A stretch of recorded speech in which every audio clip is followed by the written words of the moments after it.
and very amazing story po talaga. Para sa akin po mula sa umpisa pa lang paggawa ng Diyos sa yung sa mundong ito, kung paano niya po ginawa hanggang sa istorya ni Adam and Eve, kay Noe, kay Abraham.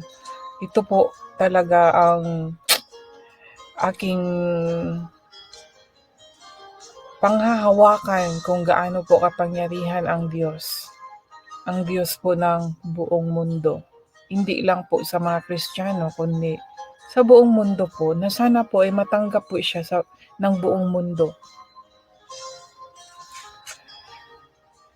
Dahil sa umpisa pa lang ay may another gods na po. No, yung malaman natin kagaya na lang sa declaration ni Laban.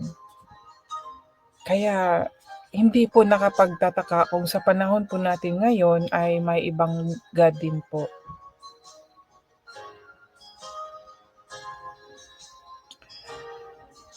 Ang importante alam natin kung ano yung mensahe mula sa Diyos,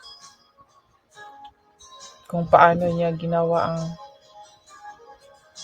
ang mundong ito at paano nagkaroon ng tao sa mundong ito.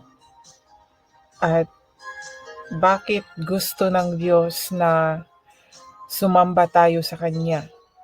Yan po ang gusto niya kasi, sumamba sa Kanya. Malalaman po natin yan mga kaibigan.